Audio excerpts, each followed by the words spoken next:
Hi friends, இன்றைக்கி நம்ம வீட்டில் என்ன ரெசிபி அப்படிங்கிறத பார்த்துலாங்க. காலையில் பிரேக்ஃபாஸ்ட்டுக்கு லஞ்சுக்கும் என்ன செஞ்சுருக்கேன்னு பார்க்கலாம்.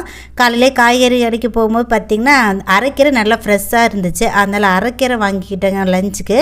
காலையில் பிரேக்ஃபாஸ்ட்டுக்கு தோசை தான் ஊற்றியிருந்தேன். என்ன தான் தோசை ஊற்றினாலும் பார்த்திங்கன்னா வீட்டில் காலையில் பருப்பு குழம்பு வச்சே ஆகணுங்க.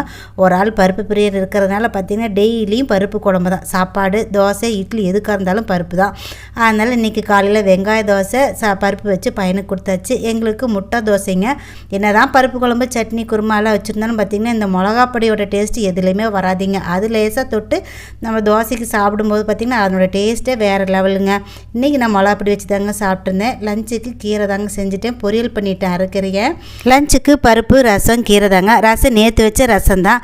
ரசம் வைக்கலன்னா இல்லைன்னு கேட்குறாங்க. இருந்தால் ஒரு துளி ஊற்றிக்கிறாங்க, அப்படியே இருந்து போயிடுது. இந்த பனி அப்படிங்கிறதுனால பார்த்திங்கன்னா ரசம் அப்படியே இருந்துச்சு. அதனால் அதோடையே விட்டாச்சு. இன்றைக்கி ரெசிபி இவ்வளோ தான். இன்னொரு வீடியோவில் பார்க்கலாம். நன்றி.